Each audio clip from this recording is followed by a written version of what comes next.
Friends, मैं आपका CBSE की इस पाठशाला में स्वागत करता हूं। आज की वीडियो में हम इंटीजर्स के बारे में पढ़ेंगे।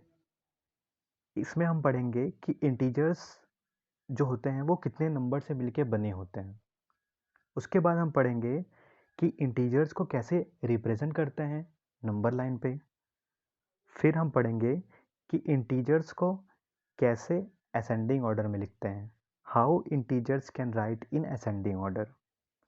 फिर हम पढ़ेंगे कि इंटीजर्स को कैसे डिसेंडिंग ऑर्डर में लिखते हैं, how integers can write in descending order.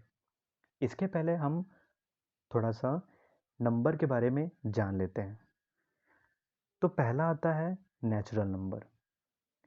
Natural number क्या होते हैं? जो हमारे काउंटिंग नंबर होते हैं, जिनको हम फिंगर पे काउंट करते हैं, उनको हम बोलते हैं काउंटिंग नंबर। मैंने ऐसा क्यों बोला? क्योंकि जो जीरो होता है वो हमारा नेचुरल नंबर नहीं होता है और जीरो को हम फिंगर पे काउंट कर भी नहीं सकते। तो हमारा जो नेचुरल नंबर है वो स्टार्ट होता है 1 से। जो जो नेचुरल नंबर होते हैं वो 1 हो जाएगा, 2, 3, डॉट डॉट डॉट डॉट, और ये आगे चलता ही चला जाएगा और इसकी कोई लिमिट नहीं है। और जिसकी कोई लिमिट नहीं होता है उसको हम क्या बोलते हैं? इन्फिनिटी बोलते हैं। कि नंबर आगे बढ़ते ही जाएंगे और इसकी कोई लिमिट नहीं है, इसीलिए हम इसको इन्फिनिटी बोलेंगे। अब हम बात करते हैं होल नंबर की। ये होल नंबर क्या होते हैं? अगर हम नेचुरल नंबर में जीरो को भी इंक्लूड कर दें तो वो हमारा होल नंबर हो जाता है। इस नेचुरल नंबर में अगर हम जीरो को भी इंक्लूड कर दें तो ये हमारा होल नंबर हो जाता है। यहाँ पे आप देखेंगे होल नंबर, इसमें एक वर्ड है होल। होल का मतलब ही होता है पूरा। होल का मतलब होता है पूरा, मतलब पूरे नंबर। तो ये जो होल नंबर होते हैं ये अपने आप में ही पूरे नंबर होते हैं। दो वर्ड होता है, एक होता है HOLE होल, इस होल का मतलब गड्ढा होता है, और एक WHOLE होल का मतलब पूरा होता है।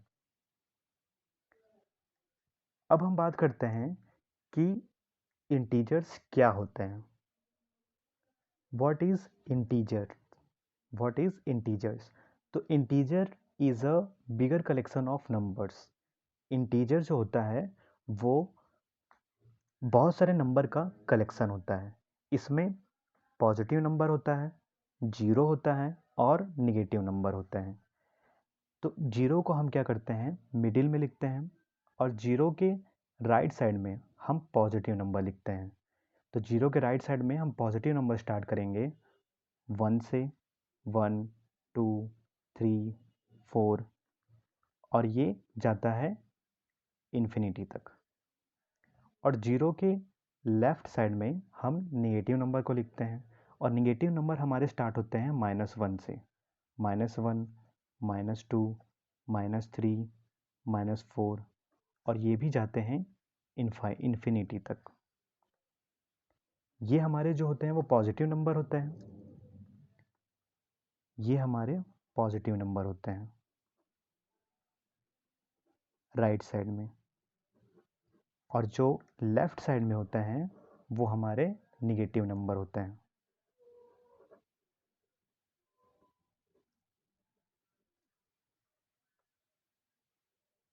तो इंटीजर पॉजिटिव नंबर, जीरो और निगेटिव नंबर को मिला करके बनते हैं। अब हम बात करते हैं कि इंटीजर्स कौन कौन से नंबर नहीं होते हैं। हमने ये तो पढ़ लिया कि इंटीजर्स ये 3 नंबर होते हैं, एक तो पॉजिटिव नंबर, एक तो जीरो और एक निगेटिव नंबर। अब हम ये पढ़ते हैं कि इंटीजर्स कौन से नंबर नहीं होते हैं। जो हमारे रैशनल नंबर होते हैं, आपने पढ़ा होगा रैशनल नंबर के बारे में। जो हमारे रैशनल नंबर होते हैं जो न्यूमरेटर और डिनोमिनेटर की फॉर्म में होते हैं, जैसे 5/2, 3/7, 8/9, ये सभी नंबर न्यूमरेटर और डिनोमिनेटर की फॉर्म में होते हैं। ये इंटीजर नहीं होते हैं। अब हम बात करते हैं इरेशनल नंबर की। जो इरेशनल नंबर होते हैं जो अंडर रूट में होते हैं। अगर हम बात करें √3, √5, ये सभी जो नंबर होते हैं वो अंडर रूट के फॉर्म में होते हैं, ये भी हमारे इंटीजर नहीं होते हैं। अब हम बात करते हैं नेक्स्ट नंबर की। नेक्स्ट नंबर हमारा क्या है? Decimal number. डेसिमल नंबर जैसे 3.6, 7.8, ये सभी हमारे डेसिमल नंबर होते हैं और ये भी इंटीजर नहीं होते हैं। तो आई होप आपको इंटीजर समझ में आ गया होगा। अब हम ये पढ़ते हैं कि इंटीजर्स को कैसे रिप्रेजेंट करते हैं नंबर लाइन पे। तो ये हमारी नंबर लाइन है और नंबर लाइन पे हम नंबर को लिखते हैं।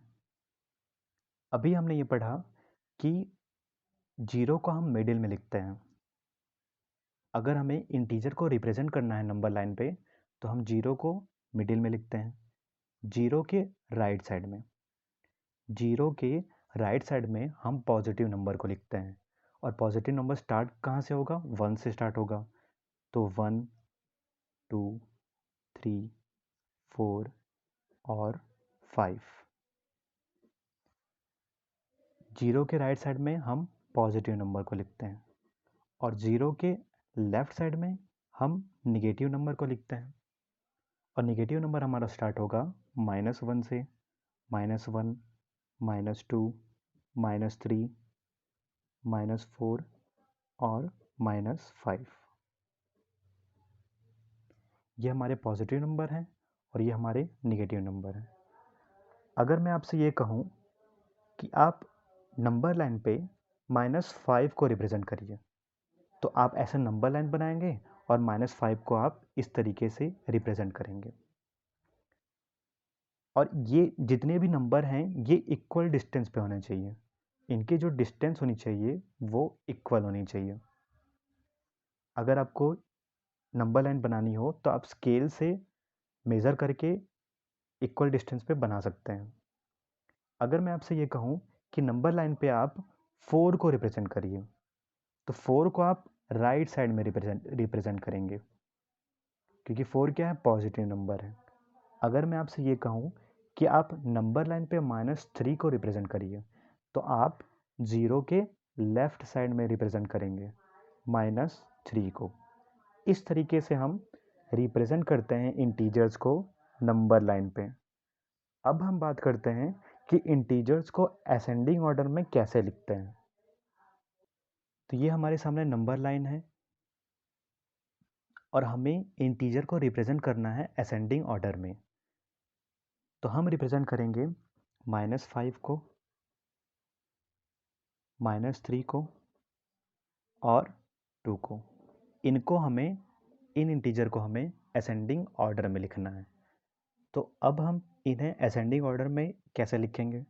सबसे पहले हम ये जान लेते हैं कि असेंडिंग ऑर्डर होता क्या है।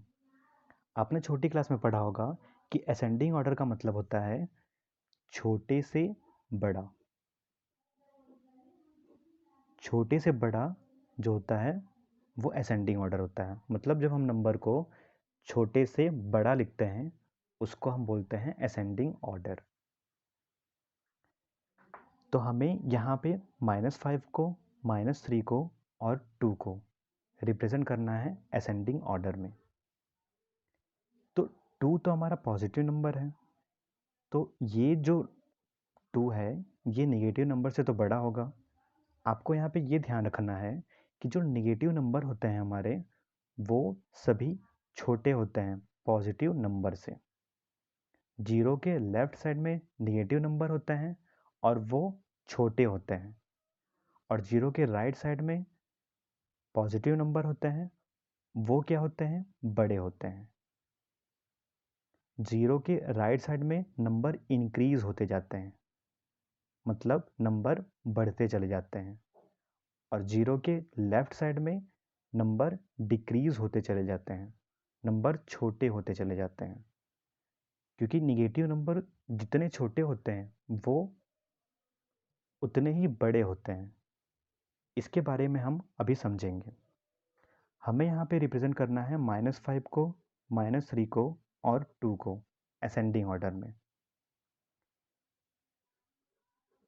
तो यहाँ पे 2 जो है वो तो बड़ा नंबर है, 2 इन दोनों नेगेटिव नंबर से बड़ा है, तो 2 तो हम यहाँ लास्ट में लिखेंगे, इस 2 को हम यहाँ पे लास्ट में लिखेंगे। अब हम बात करते हैं कि -5 और -3 इन दोनों नंबर में कौन सा नंबर बड़ा है, क्योंकि दोनों ही नंबर क्या है, निगेटिव हैं। तो हमें यहाँ पे ये जानना होगा कि -5 और -3 में कौन सा नंबर बड़ा है। इसको हम एक एग्जाम्पल से समझते हैं। जैसे आपने क्या किया कि आपने एक दिन 6 बॉल खरीद के लाए। आप एक दिन 6 बॉल खरीद के लाए। आपने अपने फ्रेंड को 5 बॉल दे दी। एक दिन आप 6 बॉल खरीद के लाए और आपने अपने फ्रेंड को 5 बॉल दे दी। इसका मतलब 5 बॉल माइनस हो जाएगा, तो आपके पास बॉल कितनी बची, 1 बची। दूसरे दिन आपने क्या किया कि आप फिर 6 बॉल खरीद के लाए और दूसरे दिन आपने अपने फ्रेंड को 3 बॉल दे दी। तो जब 3 बॉल दे दी तो 3 बॉल माइनस हो गई, तो आपके पास कितनी बॉल बची, 2 बॉल बची। तो यहाँ पे आप देख सकते हैं कि एक दिन तो आपने 5 बॉल दे दी अपने फ्रेंड को, तो आपके पास 1 बॉल बची, और दूसरे दिन आपने 3 बॉल दे दी अपने फ्रेंड को, तो आपके पास 2 बॉल बची। तो 1 और 2 इन दोनों में बड़ा नंबर कौन सा है, 2 बड़ा है। इन दोनों में बड़ा 2 है। इसका मतलब ये हुआ कि -5 और -3 में बड़ा कौन है, -3 बड़ा है। इससे हमें ये पता चला कि नेगेटिव नंबर जितने बड़े होते हैं, नेगेटिव नंबर जितने बड़े होते हैं वो उतने ही छोटे होते हैं। यहाँ पे हमने देखा -5 और -3 दोनों ही नेगेटिव नंबर हैं। 6 में से हमने क्या किया कि -5 निकाल दिया, तो कितना बचा, 1 बचा। और यहाँ पे हमने क्या किया, 6 में से -3 को निकाल दिया तो 2 बचा। और नेगेटिव नंबर जितने ही बड़े होते हैं वो उतने ही क्या होते हैं, माइनस हुए रहते हैं पॉजिटिव नंबर से। इसीलिए नेगेटिव नंबर जितने बड़े होते हैं वो उतने ही छोटे होते हैं। आई होप आपको समझ में आ गया होगा। तो यहाँ पे ये जो 2 है ये पॉजिटिव नंबर है, ये तो बड़ा है, तो हमने 2 को यहाँ पे लिख दिया। यहाँ पे 2 सबसे बड़ा है। अब हम बात करते हैं -5 और -3 में। तो इन दोनों में बड़ा कौन सा है, -3 है, और छोटा कौन सा है, -5 है। तो हम असेंडिंग ऑर्डर में लिख रहे हैं, मीन्स नंबर को हम छोटे से बड़े में लिख रहे हैं। तो यहाँ पे हम लिखेंगे -5 और यहाँ पे हम लिखेंगे -3। ये था इंटीजर को असेंडिंग ऑर्डर में लिखना। अब हम बात करते हैं इंटीजर को डिसेंडिंग ऑर्डर में कैसे लिखते हैं। तो डिसेंडिंग ऑर्डर होता क्या है, डिसेंडिंग ऑर्डर में हम नंबर को बड़े से छोटे में लिखते हैं। मतलब जो नंबर बड़े होते हैं उनको हम पहले लिखते हैं और जो नंबर छोटे होते हैं उनको हम बाद में लिखते हैं। इस तरीके से जो नंबर बड़े होते हैं वो पहले आते हैं और जो नंबर छोटे होते हैं वो उनके बाद आते रहते हैं। अगर मैं आपसे ये कहूँ कि आप इन इंटीजर को -3 को, -1 को और 4 को डिसेंडिंग ऑर्डर में लिखिए, तो आप इन इंटीजर को डिसेंडिंग ऑर्डर में कैसे लिखेंगे। अभी हमने ये पढ़ा कि 0 के लेफ्ट साइड में निगेटिव नंबर होते हैं और निगेटिव नंबर जितने छोटे होते हैं वो उतने ही बड़े होते हैं। अगर हम बात करें -2 और -1 में कौन बड़ा है, तो -1 बड़ा है, क्योंकि -1 -2 से छोटा है, लेकिन -1 जो है वो -2 से बड़ा है। -1 किसी भी पॉजिटिव नंबर से सिर्फ एक ही माइनस हुआ है। अगर मैं बात करूँ 6 से, तो 6 से 1 अगर माइनस करेंगे तो 5 आएगा, और अगर हम 6 में से 2 को माइनस करेंगे तो 4 आएगा।